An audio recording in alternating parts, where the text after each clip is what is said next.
امام احمد بن حنبل اور نسائی رحمہم اللہ اسامہ بن زید رضی اللہ تعالی عنہما کی حدیث روایت کرتے ہیں کہ سیدنا اسامہ بن زید رضی اللہ تعالی عنہما نے فرمایا کہ اللہ کے رسول صلی اللہ علیہ وسلم لم ارک تصوم شہرا من الشہور ما تصوم من شعبان، جس قدر آپ شعبان کے روزے رکھتے ہیں نفلی روزے، اس قدر میں نے آپ کو کسی اور مہینے میں روزے رکھتے ہوئے نہیں دیکھا، یعنی ماہ رمضان کے علاوہ۔ تو رسول اللہ صلی اللہ علیہ وسلم نے فرمایا ذاک شہر یغفل الناس عنہ، یہ ایسا مہینہ ہے جس کے بارے میں لوگ غفلت برتتے ہیں، بین رجب و رمضان، ماہ رمضان اور رجب کے درمیان کا یہ مہینہ جو کہ شعبان ہے، اس کے بارے میں یعنی اس مہینے میں نفلی روزہ رکھنے کے بارے میں لوگ غفلت برتتے ہیں، یعنی دیگر مہینوں میں نفلی روزے بڑے رکھتے ہیں۔ صحابہ کرام ماہ رمضان کے بعد بھی ان کے گھروں میں سحری ہوتی تھی، افطاری ہوتی تھی کثرت سے، تو آپ صلی اللہ علیہ وسلم نے فرمایا وَهُوَ شَهْرٌ تُرْفَعُ فِيهِ الْأَعْمَالِ إِلَى رَبِّ الْعَالَمِينَ، یہ ایسا مہینہ ہے جس میں رب العالمین کی طرف اعمال کو اٹھایا جاتا ہے، پیش کیا جاتا ہے۔ فَأُحِبُّ أَن يُرْفَعَ عَمَلِي وَأَنَا صَائِمٌ، تو میں چاہتا ہوں کہ روزے کی حالت میں میرا عمل اللہ کے پاس جائے، اس لیے کثرت سے روزہ رکھتے تھے رسول اللہ صلی اللہ علیہ وسلم شعبان کے مہینے میں۔ سیدہ عائشہ رضی اللہ تعالی عنہ فرماتی ہے کان رسول اللہ صلی اللہ علیہ وسلم یصوم حتی نقول لا یفطر، کہ رسول اللہ صلی اللہ علیہ وسلم روزہ رکھنا شروع کر دیتے، یہاں تک کہ ہم کہنے لگ جاتے کہ آپ عام مہینوں کی بات ہو رہی ہے کہ عام مہینوں میں رسول اللہ صلی اللہ علیہ وسلم روزہ رکھنا شروع کر دیتے، اور مہینے بھی اسلامی ہیں، انگریزی مہینے نہیں، ان کا کوئی حساب نہیں ہے ہمارے کسی معاملات میں۔ تمام معاملات کا جو حساب ہے، عورت کی عدت ہو یا دیگر معاملات ہوں، اسلامی مہینے کے حساب سے حساب کتاب ہوتا ہے۔ تو جو ہر مہینے میں رسول اللہ صلی اللہ علیہ وسلم روزہ رکھنا شروع کر دیتے، یہاں تک کہ ہم کہنے لگ جاتے کہ لا یفطر، کہ آپ اس مہینے میں شاید کوئی روزہ چھوڑیں گے نہیں، سارے ہی رکھنے والے ہیں۔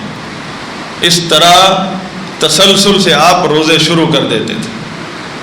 پھر فرماتی ہیں وَيُفْطِرُ حَتَّى نَقُولُ لَا يَصُومُ، اور کبھی ایسا ہوتا کہ آپ روزے چھوڑ دیتے، حتیٰ کہ ہم یہاں تک کہ ہم کہنے لگ جاتے کہ شاید اس مہینے میں آپ صلی اللہ علیہ وسلم کوئی روزہ رکھیں گے نہیں۔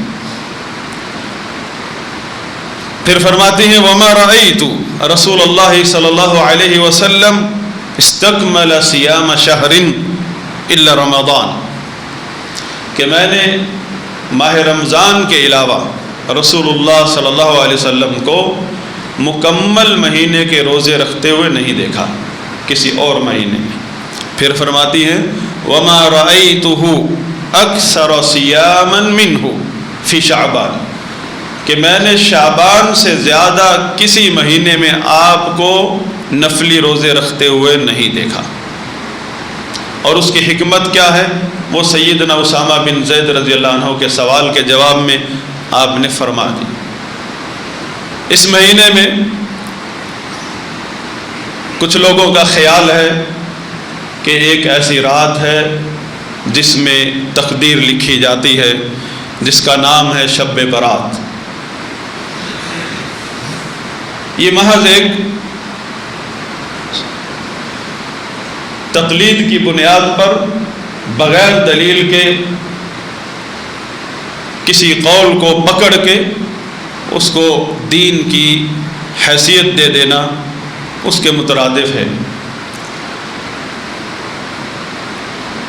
جس کی دلیل میں قرآن کریم کی آیت پڑھی جاتی ہے سورہ دخان کی، فیہا یفرق کل امر حکیم، کہ اس رات میں ہر محکم فیصلہ ہوتا ہے۔ حضرات گرامی، اس آیت کے بارے میں مفسرین کا موقف جب ہم دیکھتے ہیں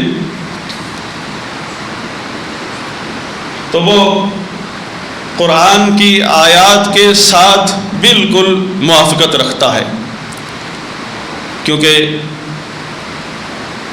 یہ آیت، اس کے سیاق میں جو اللہ تعالیٰ کا فرمان ہے، اِنَّا أَنزَلْنَاهُ فِي لَيْلَةٍ مُبَارَكَةٍ اِنَّا كُنَّا مُنذِرِينَ فِيهَا يُفْرَقُ كُلُّ أَمْرٍ حَكِيمٍ، کہ یہ جو فرمان الہی ہے، یہ جس سیاق و سباق میں کہا گیا ہے وہ تو اس رات کی بات ہو رہی ہے جس رات اللہ تعالیٰ نے قرآن نازل فرمایا ہے۔ اسی آیت سے پہلے جو اللہ تعالیٰ کا فرمان ہے وہ ہے اِنَّا أَنزَلْنَاهُ فِي لَيْلَةٍ مُبَارَكَةٍ، کہ ہم نے اس قرآن کو مبارک رات میں نازل فرمایا ہے۔ اب مبارک رات کا تعین خود قرآن میں اللہ تعالیٰ نے فرما دیا ہے، وہ کون سی رات ہے؟ فرمایا اِنَّا أَنزَلْنَاهُ فِي لَيْلَةِ الْقَدْرِ، کہ ہم نے اس قرآن کو لیلۃ القدر میں نازل فرمایا ہے، اور وہی رات لیلۃ المبارکہ ہے، مبارک رات ہے۔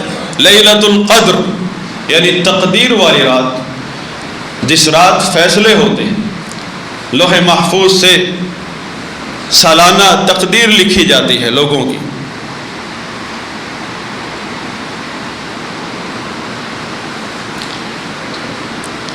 دوسری جگہ فرمایا شہر رمضان الذی انزل فیہ القرآن۔ اب سوال یہ کہ یہ رات کس مہینے کی رات ہے؟ وہ بھی اللہ تعالیٰ نے اس کی وضاحت فرما دی، شہر رمضان الذی انزل فیہ القرآن، ماہ رمضان وہ مہینہ ہے جس میں قرآن نازل ہوا ہے، اور قرآن جس رات میں نازل ہوا ہے وہ لیلۃ القدر کی رات ہے، اور اسی کو اللہ تعالیٰ نے لیلۃ مبارکہ، مبارک رات کہا ہے۔ اور اسی رات کے بارے میں اگلی آیت میں فرمایا فیہا یفرق کل امر حکیم، اس رات میں ہر محکم بات کا فیصلہ ہوتا ہے۔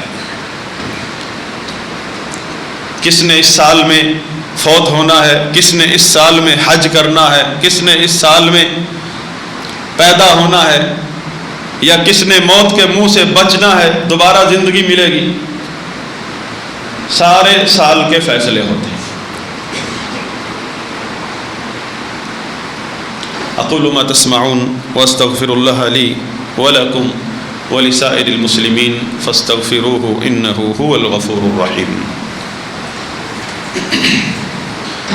سیدنا ابن عباس رضی اللہ تعالی عنہما فرماتے ہیں، امام ابن کثیر نے یہ قول تفسیر میں ذکر کیا ہے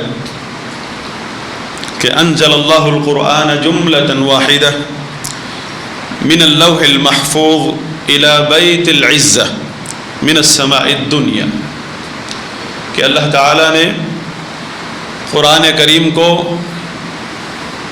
بیک وقت پورے کا پورا لوح محفوظ سے بیت العزہ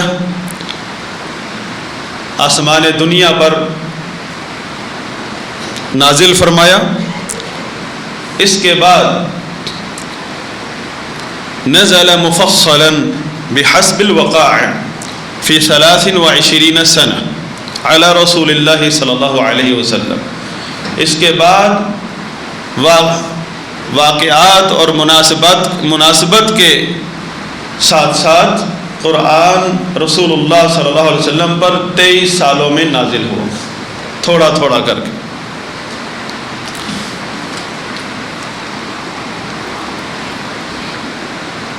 لہذا جو قرآن کریم کی آیات کی روشنی میں ظاہر موقف ہے اہل علم کا، وہ یہی ہے کہ لیلۃ القدر یہی شب برات ہے، یہی لیلۃ التقدیر ہے.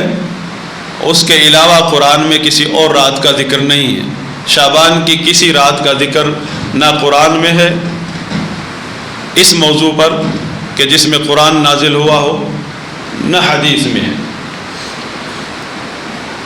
رہی بات 15 شعبان کی رات جس کو شب برات کہتے ہیں،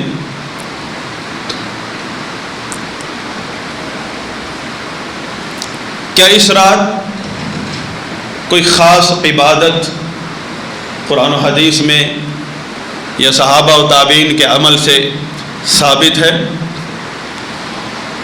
حضرات گرامی، اس سلسلے میں جتنے بھی لوگ ہیں جو 15 شعبان کی رات کی فضیلت کا عقیدہ رکھتے ہیں، 15 شعبان کی رات کو مختلف عبادات پر لوگوں کو لگاتے ہیں. کوئی 100 رکعات ہیں، کوئی کہتا ہے کہ ویسے ہی نفل پڑھتے رہو، یا با جماعت تہجد پڑھائی جاتی ہے.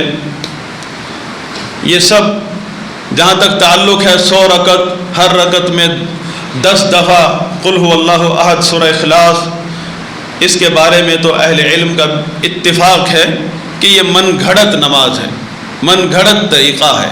بلکہ ایک امام نے لکھا ہے کہ نابلس سے ایک شخص مسجد اقصیٰ میں آیا، بیت المقدس میں. اس نے 15ویں رات کو، شعبان کی 15ویں رات کو اس عبادت کو ایجاد کیا. حتیٰ کہ بعد میں اس طرح مسجد اقصیٰ میں اس نے یہ شروع کی، پھر لوگوں میں اس طرح پھیل گئی کہ جیسے کہ یہ سنت رسول اللہ صلی اللہ علیہ وسلم ہو. تو اس پر تو اتفاق ہے، اس قسم کی کوئی نماز نہیں. تہجد، قیام اللیل کے علاوہ کوئی الگ سے عبادت نہیں ہے. اور وہ ہے نبی صلی اللہ علیہ وسلم نے فرمایا 2 کر کے پڑھتے جاؤ، ساری رات پڑھو یا آدھی رات پڑھو. اور جب لگے کہ سحری بند ہونے والی ہے یا صبح صادق ہونے والی ہے، یا آپ تھک چکے ہیں، سونا چاہتے ہیں، اپنی رات کی عبادت کو ختم کرنا چاہتے ہیں، تو 1 رکعت کے ساتھ وتر پڑھ لیں، آپ کی نماز مکمل ہوئی. اور اگر کسی نے پہلے ہی وتر پڑھ لیا ہے، پھر بھی اس کے بعد وہ 2 کر کے تہجد قیام اللیل پڑھ سکتا ہے. یہ ہر رات میں یہی عبادت ہے، کوئی بھی رات ہو. 15ویں رات کے نام پر کوئی خاص عبادت، اس کی کوئی دلیل نہیں، سوائے 3 شخص ہیں تابعین میں سے جن کا جمہور تابعین نے رد بھی کیا ہے، مخالفت کی ہے. تابعین میں سے 3 اشخاص. اس کی وجہ یہ تھی کہ 15ویں رات کے بارے میں بہت ساری احادیث فضیلت میں ضعیف احادیث ہیں. 15ویں رات کی فضیلت میں ضعیف احادیث ہیں. تو یہ شروع سے ہوتا آیا ہے کہ کسی نہ کسی اہل علم کو شبہ لگ جاتا ہے کہ اس میں کوئی تقویت ہے، تو وہ اس کا اجتہاد ہے. اور بعد میں آنے والے لوگوں کو جب پتہ چل جائے کہ فلاں امام یا عالم کا اجتہاد ہے اور اس کو اجتہاد میں غلطی لگی ہے، یہ علم میں ہونے کے باوجود پھر بھی وہ اس عمل کو جاری رکھے، اسی کو اندھی تقلید کہا جاتا ہے، مذموم تقلید. اس کی مذمت کی ہے اہل علم نے کہ تمام علماء کرام، ائمہ کرام قابل اتباع ہیں، اس وقت تک جب تک آپ کو ان کے کسی اجتہاد میں غلطی کا علم نہ ہو. جب کسی خاص مسئلے میں علم آ جائے، دیگر علماء نے وضاحت کر دی کہ فلاں امام کو، فلاں شیخ کو، فلاں عالم کو فلاں مسئلے میں اجتہادی غلطی لگی ہے، تو بعد والوں کے لیے جائز نہیں ہے کہ اس غلطی کو مسلک بنا لیں. تو 15ویں رات کی عبادت کے بارے میں کوئی بھی دلیل نہیں ہے، نہ رسول اللہ صلی اللہ علیہ وسلم سے، نہ صحابہ سے، نہ جمہور تابعین سے. اور یہی دلیل ہے ان تمام علماء کی جو 15ویں رات کو عبادت کے لیے خاص کرنے کو بدعت کہتے ہیں. ورنہ 15ویں رات بھی دوسری راتوں کی طرح ہے، عبادت کریں جس طرح دوسری راتوں میں عبادت کرتے ہیں. یہ سمجھ کے کہ اس رات میں کوئی خاص فضیلت ہے عبادت کرنے کی، اس عمل کو اہل علم بدعت کہتے ہیں. اس کی دلیل یہی ہے کہ یہ عمل نہ رسول اللہ صلی اللہ علیہ وسلم سے، نہ صحابہ سے، نہ تابعین سے، کسی سے یہ ثابت نہیں خیر القرون. باقی اگر کوئی شخص اپنی ذات تک اپنے عمل کو محدود رکھتا ہے، اس پر فتویٰ نہیں لگاتے اہل علم. اگر کوئی عالم ہے، اس کو کوئی شبہ لگ گیا ہے کسی دلیل کی بنا پر، اگرچہ وہ ضعیف ہی کیوں نہ ہو ہمارے نزدیک، لیکن اس کو اس میں کوئی شبہ لگا ہے، تو اس شبہ کی بنا پر ایسے لوگوں پر بدعت کا فتویٰ نہیں لگایا اہل علم نے. اس میں بعض تابعین بھی ذکر ہوتے ہیں. حضرات گرامی، اسی طرح 15 شعبان کا روزہ، اس کی کوئی خاص الگ سے کوئی فضیلت نہیں ہے. اگر کوئی فضیلت آپ سنتے ہیں تو وہ ضعیف ہے، اور ضعیف بھی بہت کم ہے، بلکہ من گھڑت زیادہ ہے. جتنی بھی روایات 15 شعبان کی رات کی فضیلت میں یا 15 شعبان کے روزے کی فضیلت میں اکثر من گھڑت اور موضوع ہے، ضعیف اکا دکا ہے. جب من گھڑت ہو تو اس کی طرف تو دیکھنا بھی جائز نہیں. ضعیف میں اختلاف آ جاتا ہے بعض اہل علم کا کہ ان کو لگتا ہے کہ فلاں دوسری دلیل کی بنا پر یہ حدیث تھوڑی تقویت پکڑتی ہے، لہذا اس پر عمل کرنا جائز ہے. جب من گھڑت کی بات آ جائے تو اس میں کوئی گنجائش نہیں. باقی 15 شعبان کا روزہ وہ بھی دوسرے دنوں کی طرح ایک روزہ ہے ماہ شعبان کا، لیکن اس کی جو اگر کوئی فضیلت ہے تو وہ یہ ہے کہ یہ ایام بیض میں سے ایک روزہ ہے. ایام بیض کے 3 روزے ہوتے ہیں ہر مہینے میں، 13، 14، 15. تو 15 شعبان کا روزہ ایام بیض کا روزہ ہے، اور ایام بیض کے 3 روزے ہیں ہر مہینے میں. ان کی یہ مسنون روزے ہیں. اور ماہ شعبان میں تو سنت یہ ہے کہ نبی صلی اللہ علیہ وسلم نے پہلے دن سے ہی، مہینے کے آغاز سے ہی آخر تک روزے رکھے ہیں، الا قلیلا، اکا دکا روزہ چھوڑا ہے اس مہینے کا. تو اللہ سے دعا ہے کہ اللہ تعالی ہمیں اپنی عبادات میں، اپنے اخلاقیات میں، اپنی زندگی کے معاملات میں سنت کو نافذ کرنے کی توفیق عطا فرمائے. جس طریقے پر رسول اللہ صلی اللہ علیہ وسلم اور صحابہ اور تابعین اور ائمہ اہل سنت ہیں، ہمیں اس چیز کو اپنی زندگی میں شامل کرنے کی توفیق عطا فرمائے. اللهم اعز الاسلام والمسلمين واذل الشرك والمشركين ودمر اعداءك اعداء الدين. اللهم آتنا في الدنيا حسنة وفي الآخرة حسنة وقنا عذاب النار والحمد لله رب العالمين.